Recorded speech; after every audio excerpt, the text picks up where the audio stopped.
Imagina só a seguinte cena. Você está na sala de um médico no interior da França. E isso lá por volta de 1858. Século XIX. Exato. Aí tem uma garota de 15 anos, de pé em uma balança médica. Ela tem uma constituição física super comum para a idade, pesando ali em torno de uns 50 quilos. O padrão esperado, né? Sim, o padrão. Só que, de repente, os traços dela começam a mudar de forma muito, mas muito drástica. Tipo, ela assume o porte, a fisionomia e até as roupas do irmão mais velho dela, que já era falecido. Nossa. Mas olha, a mudança visual nem é a parte mais chocante dessa história toda. Porque, diante dos olhos atônitos desse médico, o ponteiro da balança dispara. Dispara mesmo. O peso daquela garota praticamente dobra, vai para quase 90 quilos. Que era, correspondendo exatamente à massa corporal que o irmão tinha em vida. Esse é um caso que muda as regras do jogo. Muda demais. E hoje a gente não vai falar de ilusão de ótica ou de contos folclóricos, sabe? A gente vai destrinchar a física invisível que torna uma alteração biológica desse nível matematicamente e fisicamente possível. Com certeza. Porque, olha, essa é sem dúvida uma das descrições mais impressionantes já registradas na literatura, né? O famoso caso lá da região de Saint-Étienne, que simplesmente desafia tudo mesmo que a gente assume como fixo na nossa biologia. Total. E a proposta do material que a gente está analisando hoje, que são os relatos clássicos de Allan Kardec sobre manifestações visuais, a bicorporeidade e a transfiguração, é justamente provar que não existe mágica aqui. Exato. Zero mágica. O que existe é uma manipulação avançada de leis naturais que a nossa ciência convencional ainda não mapeou direito. E é exatamente com esse espírito de investigação científica que a gente dá as mais calorosas boas-vindas à audiência da Sociedade de Estudos Espíritas, Vida. Sejam muito bem-vindos. Para mais um mergulho profundo nas nossas fontes. A nossa missão hoje é bem clara, viu? A gente vai olhar para aquilo que o senso comum chama de sobrenatural e tentar entender a mecânica real da coisa. As engrenagens operando ali por trás, né? Exatamente. Como essas engrenagens invisíveis operam no mundo físico. Agora, a nossa audiência já domina aquele conceito básico de que a alma, após a morte física, mantém um invólucro semimaterial que é o perispírito. Isso é o básico do básico. Sim, já é um consenso para quem estuda o tema. Pois é. Mas o que a literatura faz aqui no capítulo 6 é ir muito além dessa introdução. O texto detalha a mecânica exata de como essa estrutura invisível se torna opaca. Opaca ao ponto de bloquear a luz e criar uma imagem na nossa retina, sabe? Materializar, de fato. E o texto menciona uma tal de combinação de fluidos. Mas eu te pergunto, mecanicamente falando, como é que isso sai do campo abstrato e vira algo que a gente pode ver e tocar? Então, o mecanismo envolve uma química bem sutil, mas, olha, muito real. O perispírito, por si só, ele é etéreo demais para refletir a luz no nosso espectro visual, sabe? Certo. Ele passa batido pelos nossos olhos. Passa. E para alterar essa densidade molecular, o espírito precisa de algo chamado fluido animalizado, que não é uma abstração, tá? É uma energia vital muito concreta. Emanada por quem? Pelas pessoas? O fluido cósmico universal, que é basicamente a matéria-prima do espaço, e funde isso com esse fluido animalizado do médium. Espera um pouco, deixa eu ver se eu entendi essa parte. Vamos detalhar esse conceito de fluido animalizado, porque o termo às vezes soa meio místico, né? Pode soar. Mas pelo que você está dizendo, parece que a gente está falando de algo quase biológico. É como se fosse a vitalidade celular da pessoa. Tipo, aquele ATP das nossas células, só que numa versão radiante. Nossa, essa analogia com a vitalidade biológica é excelente. É bem por aí mesmo. O fluido animalizado, ele é a ponte entre a energia puramente orgânica e a energia puramente espiritual. Ah, interessante. É o que mantém as nossas células vibrando em conjunto, sabe?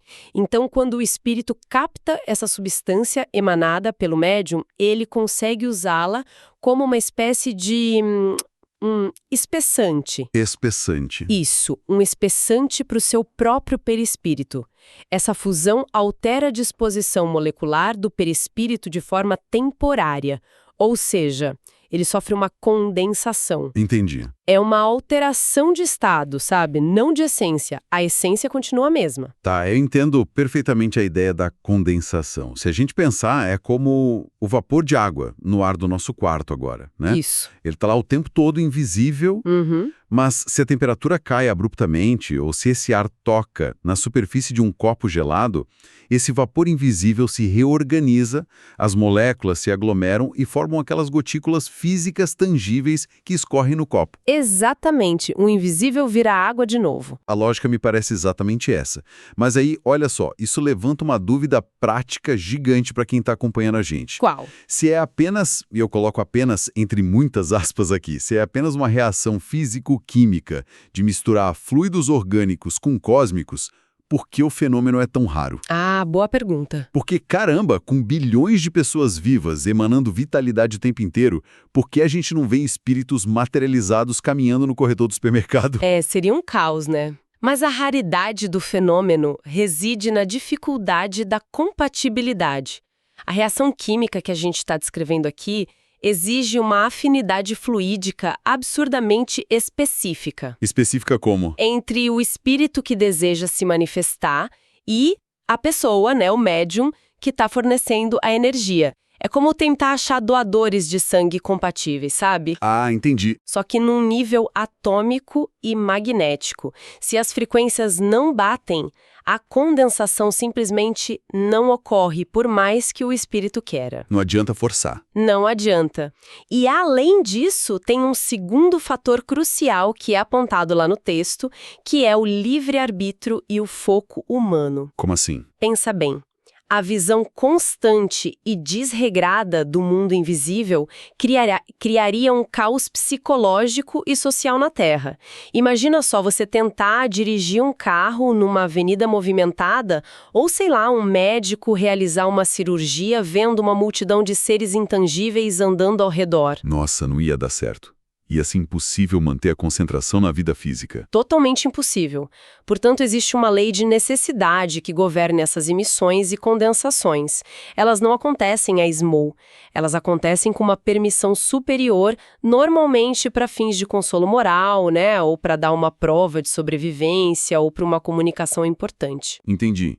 E não como um exibicionismo casual para assustar os outros. Exato. Não é um show de mágica. Isso faz todo o sentido do ponto de vista de um ecossistema equilibrado mesmo. E tem um outro detalhe intrigante que o material aponta. Quando essa condensação atinge o ponto certo, o perispírito se torna incrivelmente plástico. Muito plástico. Ele não é rígido, tipo nosso corpo cheio de cálcio e carbono, né? O espírito molda essa matéria condensada pela força do próprio pensamento. Isso. A vontade atua diretamente na matéria fluídica. E a literatura cita que eles assumem a forma com a qual eles eram conhecidos. Eles moldam tecidos, reproduzem cicatrizes antigas ou até, adicionam asas simbólicas. Sim, só para transmitir uma mensagem angelical, por exemplo. Incrível, né? A vontade ali age quase como uma gravidade direcionada que amolda a matéria. E olha, isso cria uma transição muito natural para uma das partes mais instigantes dessa nossa análise. Vamos lá. Porque pensa comigo. Se o perispírito é apenas esse veículo superflexível que responde à mente e interage com o ambiente físico, o corpo humano vivo também tem um perispírito, certo? Certíssimo. Todos nós temos. Então, o que impede a consciência de uma pessoa que ainda está vivinha da Silva de usar essa mesma mecânica para dar um passeio pelo mundo invisível, enquanto o corpo físico está lá dormindo? Absolutamente nada impede. E é isso que introduz o fascinante fenômeno da bicorporeidade. Que o pessoal adora chamar de desdobramento, projeção astral, né? Isso, tem vários nomes.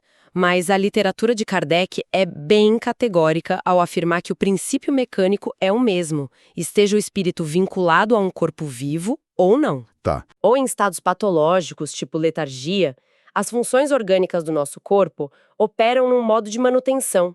Fica em stand-by. Isso, a necessidade de energia consciente ali é mínima. E isso afrouxa aquela aderência forte entre o corpo físico e o perispírito, o que permite que a consciência viaje.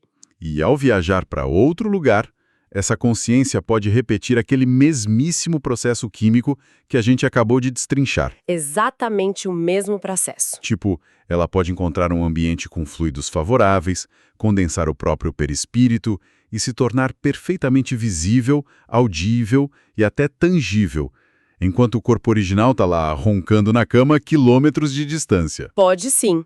A história registra casos muito notáveis com um peso testemunhal imenso. O material do capítulo 7 cita, por exemplo, o caso de Santo Afonso de Ligóri. Ah, esse caso é clássico. Sim, ele estava em profunda oração, num sono ali no convento dele, e simultaneamente ele foi visto, ouvido e até tocou nas pessoas em Roma. Nossa. Assistindo aos últimos momentos do Papa Clemente XIV. Sim, e tem outro relato histórico formidável lá do historiador Tácito, né?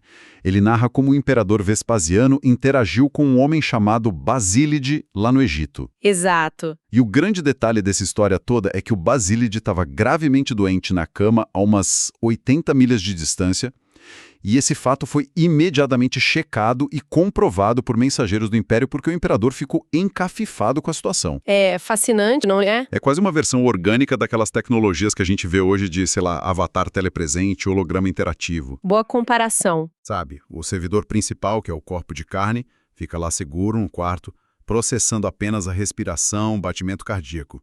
Enquanto isso, o usuário projeta um avatar 3D sólido em outra cidade. Funciona basicamente assim. Mas olha, a minha objeção aqui, e eu acredito de verdade que seja a objeção de qualquer pessoa que tente aplicar a nossa biologia tradicional a isso, é a vulnerabilidade. Da distância. Se a mente, que é o piloto do corpo, viaja 80 milhas para bater papo no Egito, o que acontece com o corpo doente que ficou lá na cama?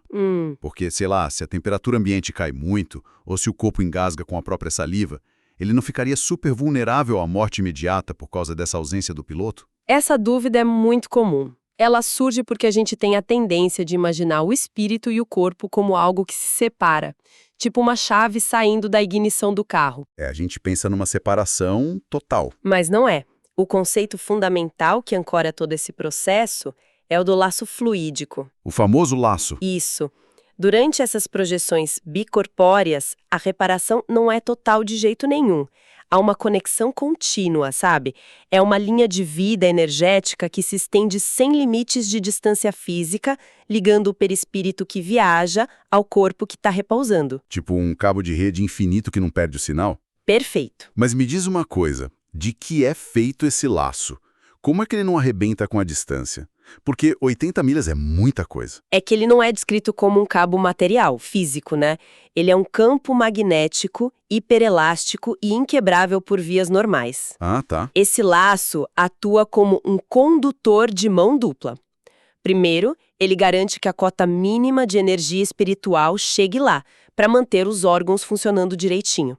O suporte básico. Mas o mais importante, ele atua como um sistema de alarme instantâneo.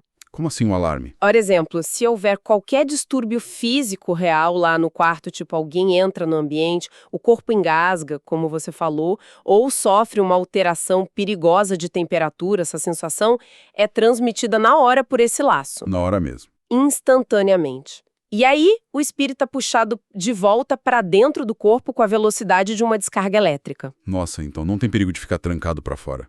Não. O corpo só morre quando esse laço é organicamente, definitivamente desfeito. Ou seja, quando chegar a hora mesmo, não por causa de uma ausência temporária do piloto. Caramba, isso responde totalmente à objeção da biologia. A ancoragem permanece lá o tempo todo. É uma engenharia de segurança muito elegante, se a gente for parar para pensar. É perfeita. Mas olha só, até agora, a gente está falando da mente projetando a sua influência quilômetros de distância num outro ambiente. Sim, na bicorporeidade. E o que é que acontece quando o volume dessa influência fluídica e magnética é focado no próprio corpo físico, bem ali, diante de testemunhas, sem o corpo precisar dormir ou viajar? Aí a gente chega no fenômeno da transfiguração, que altera a própria estrutura da realidade material de forma localizada. É aquele caso do começo. Exatamente. O caso de Saint-Étienne, que a gente mencionou na introdução, ele é o exemplo clássico da literatura sobre como o controle fluídico extremo pode distorcer a percepção e até a massa da matéria densa. Sim, sim. Vamos voltar para esse caso da garota de 15 anos, porque, olha, o aumento de peso para mim é a grande fronteira científica dessa história toda. É o que pega muita gente, né? Sim, porque entender que o rosto muda de expressão, tudo bem. A gente pode, sei lá, forçar a barra e dizer que o perispírito dela irradiou uma luz sobre o rosto, criando uma máscara ilusória, tipo um filtro hiperrealista de celular. Uhum, uma ilusão de ótica. É, mas a balança, minha cara, a balança mecânica não mente e não sofre ilusão de ótica de jeito nenhum. Não mesmo, gravidade é gravidade. O médico registrou o dobro do peso corporal da menina, um salto de quase 40 quilos em questão de instantes. E aqui eu preciso pressionar a física desse relato. Pode pressionar. De onde vêm esses 40 quilos de matéria densa? Porque se eu condensar o vapor de ar num quarto, eu crio no máximo uns miligramas de água no vidro da janela. Não crio uma massa com atração gravitacional pesada. A teoria sugere que o espírito está gerando matéria do zero absoluto, criando massa do nada. Não, de forma alguma. A resposta categórica da teoria é que nada, absolutamente nada, se cria do zero. A criação espontânea de massa violaria todas as leis fundamentais do universo. Ah, bom. A resposta para esse acréscimo massivo de peso reside num conceito chamado matéria cósmica universal, que, olha que interessante, a ciência moderna, de certa forma, busca compreender hoje através de termos contemporâneos, tipo a matéria escura, sabe? Que preenche o suposto vácuo do espaço. Sei que não é um vácuo vazio, na verdade. Exato. E a explicação mecânica desse caso de Saint-Étienne ocorre em duas fases bem distintas. Tá, então vamos destrinchar a primeira fase. Como é que o corpo original dela soma da vista do médico? Então, primeiro, o perispírito da garota viva irradia uma quantidade imensa do seu próprio fluido vital para o exterior. Isso forma uma camada bem espessa ao redor do corpo físico dela. Tá. Pensa num escudo fluídico ou numa bruma extremamente densa. Essa emanação afeta o comportamento da luz local, tornando o corpo físico original imperceptível para quem está olhando de fora. Certo, ela fica envelopada numa névoa fluídica e meio que some, embora ainda esteja fisicamente lá no centro da parada. Exato, ela não saiu dali. E a segunda fase? A segunda fase é onde a massa extra entra. O espírito do irmão falecido se aproxima e começa a operar sobre essa bruma fluídica irradiada pela garota. Ah, entendi. O pensamento dele atua como um ímã colossal. Ao aplicar uma vontade tremenda e focar no seu antigo padrão corporal, ele atrai elementos físicos imponderáveis que estão dispersos no ambiente. Elementos daquela matéria cósmica universal. Isso. Elementos reais da natureza cósmica. Esse campo magnético comprime e aglomera esses elementos dispersos sobre aquele envelope da garota, dando a essa estrutura propriedades temporárias de matéria tangível e, o principal, sujeita à gravidade. E é por isso que a balança enlouquece. Sim, a balança acusa um aumento de peso porque há de fato mais massa ali. Matéria foi drenada do espaço adjacente, condensada momentaneamente para criar a forma do irmão falecido e sobreposta ao corpo oculto da garota. Que engenharia absurda. E tem mais. Quando a manifestação termina, a vontade do espírito cessa, o campo magnético entra em colapso. E a matéria? Aquela matéria extra simplesmente se dissolve de volta ao ambiente invisível, assim como o gelo derrete e evapora de volta para a atmosfera. Caramba! Isso é pura engenharia de atração molecular operada estritamente pelo pensamento. Mas assim, diante de cenários tão extremos, pessoas com dezenas de quilos a mais na balança, ou indivíduos interagindo em continentes diferentes ao mesmo tempo, quem estuda o tema de forma séria precisa se fazer uma pergunta bem incômoda, né? Qual? Como garantir que isso não é só o cérebro humano inventando coisas? Porque, vamos ser sinceros, a neurologia está cheia de relatos de alucinações.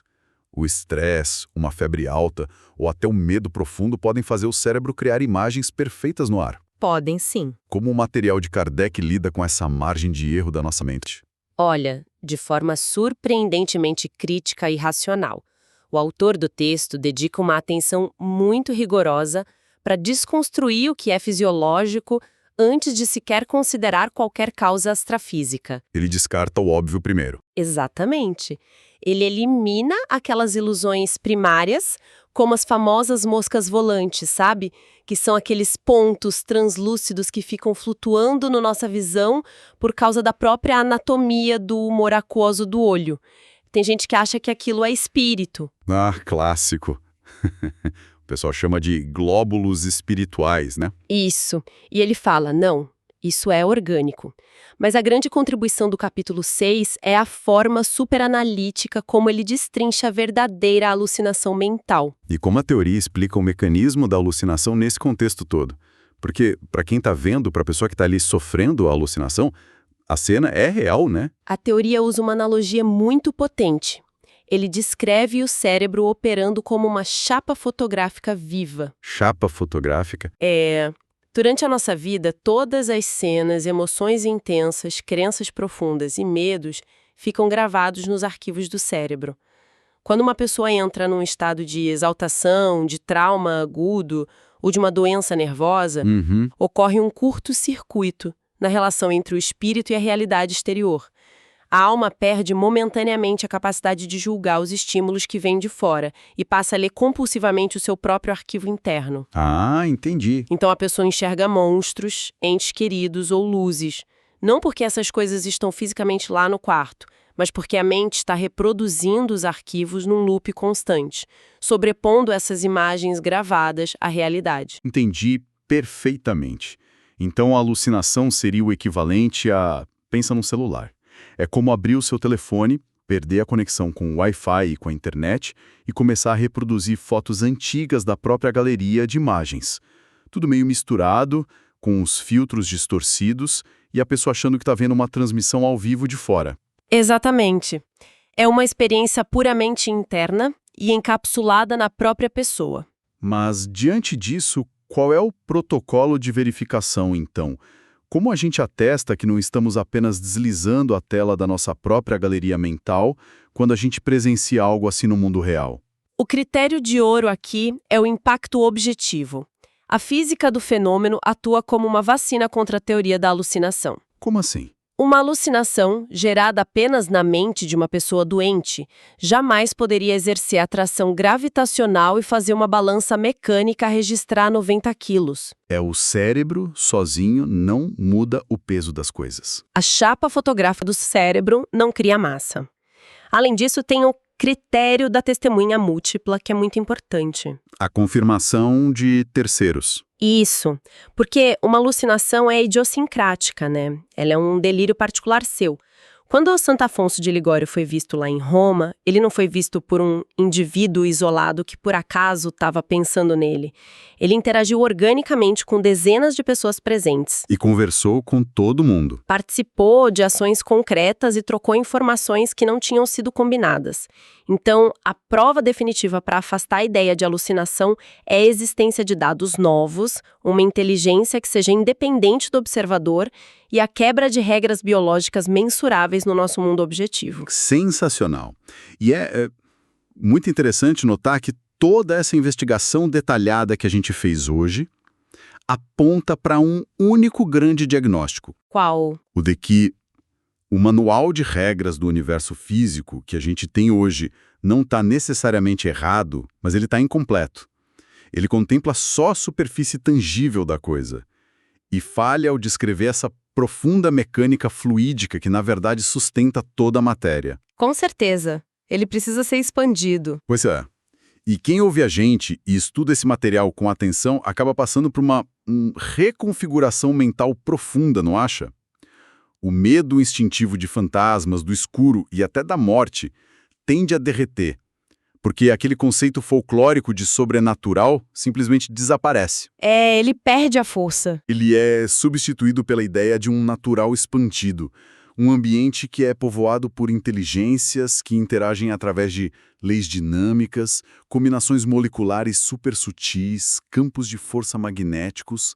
O universo invisível se revela para a gente não como um caos místico e assustador, mas como uma continuidade extremamente lógica da nossa própria biologia. E essa é a essência do pensamento racional sobre o mundo invisível, né? A conversão daquele misticismo apavorante para uma ciência de pura observação e estudo. Maravilha. Bom, nós, em nome de todo o programa, agradecemos imensamente a audiência da Sociedade de Estudos Espíritas Vida por acompanhar mais essa investigação minuciosa com a gente. Obrigada pela companhia de sempre. Explorar essa fronteira em que o pensamento dita as regras da matéria é um exercício contínuo de humildade intelectual e curiosidade para todos nós. E fica aqui o nosso convite oficial para que vocês voltem a nos encontrar nas próximas análises e nos nossos mergulhos futuros. Isso aí. E olha, como a gente não poderia terminar sem deixar algo para exercitar a imaginação crítica de quem nos acompanha, eu deixo uma última reflexão aqui que é consequência direta do que a gente debateu. Manda ver. A gente destrinchou como a consciência se emancipa e o perispírito ganha as estradas invisíveis enquanto o corpo descansa na cama mantido por aquele laço fluídico, certo? Certo. Então é de se pensar. Enquanto a gente entrega os nossos corpos ao sono orgânico todas as noites, que tipo de encontros, negociações ou influências reais estão sendo produzidas por cada um de nós através dessas leis mecânicas do mundo invisível? Nossa, pesada essa. Até onde a nossa própria consciência viaja quando os nossos olhos físicos finalmente se fecham? Caramba! Quem diria que o simples ato de fechar os olhos e ir dormir pudesse nos transformar nos protagonistas ativos de uma física que a gente ainda está apenas tentando entender. Uma excelente viagem noturna para quem nos acompanha, pessoal. Até a próxima investigação. Viver com liberdade e responsabilidade. Aprender para viver melhor.